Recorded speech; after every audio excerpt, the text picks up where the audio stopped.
Good day, another blessing. Meron tayo ditong tatlong smartwatch na gagawin. Ang dalawa ay isang charger lang ang gamit, yung isa ay buo pa. Isa din, ibang charger din to. So itong isa na to ay buo pang charger niya, kaya hindi natin yung gagawin.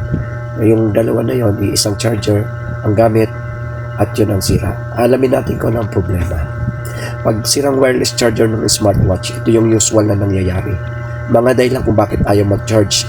Una, misalignment. Ang wireless charger sobrang selang kasi sa posisyon.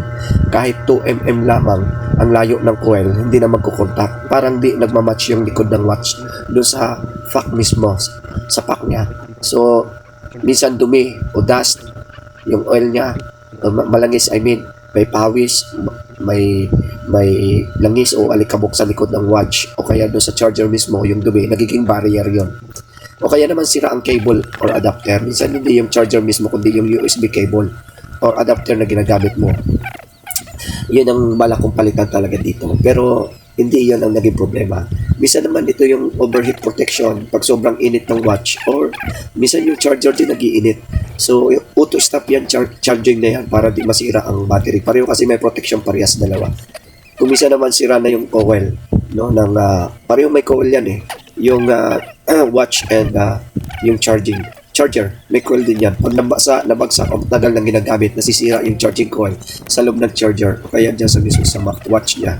So ang quick troubleshooting natin dyan, linisin mo muna yung likod, huwag muna bubuksan tulad ng ginagawa ko ngayon, yung watch at yung charger gamit yung dry cloth, no, para mong punasan yung likod nila parehas. I-realign mo, alisin mo sa case yung watch, minsan yun lang nakaka-block.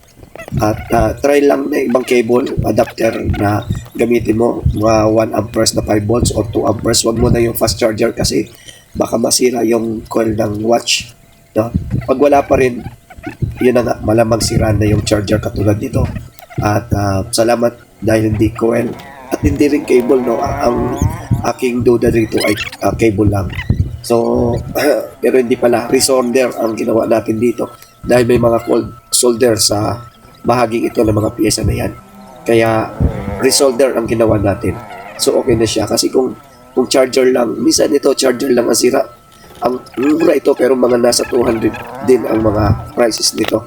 No, may mga depende sa brand. Mas okay na bumili ng bago kung magpaayos ka. Mas mahal kasi magpaayos din pero ang watch coil naman, lalo sa watch, mas mahal yun, nasa 800 to 1.5. So, kung titignan natin sa spiritual analogy, yung wireless charger, parang connection natin kay God. Hindi naman need ng wire, pero kailangan naka-align tayo. Pag misalign tayo sa Kanya, ibig sabihin, busy tayo, puno tayo ng galit, distracted tayo. Hindi pumapasok yung charge ng peace, joy, strength ng Panginoon sa atin. May barrier Pag may dumi ng kasalanan o bitterness sa puso natin, parang barrier yon. Hindi yun umaabot yung power ng Panginoon sa atin. Hindi natin maramdaman. Kaya kung minsan puro tayo reklamo, imutok, no, pagsisisi sa iba. Kaya pag sira na yung coil natin, sa sobrang pagod sa sarili nating lakas, need natin magpahinga at bumalik sa source, si Lord. No? Ang maganda kasi sa wireless charging, hindi mo kailangan nawakan ng mahigpit. Ipatong mo lang, magpahinga ka. Parang katulad yan, no, nakasandal lang siya, nakasuot lang siya dyan, magcha-charge na. Ganun din tayo kay God, no? Sabi ng Matthew chapter 11 verse 28, "Come to me all you who are weary and burdened, and I will give you rest." So, check lang lagi natin kung nakasandal tayo lagi sa Panginoon, no? O kung malayo tayo ng kaunti. Kasi hindi tayo magcha-charge pag malayo tayo, parang katulad din dito. So, God bless po sa ating lahat. Shalom!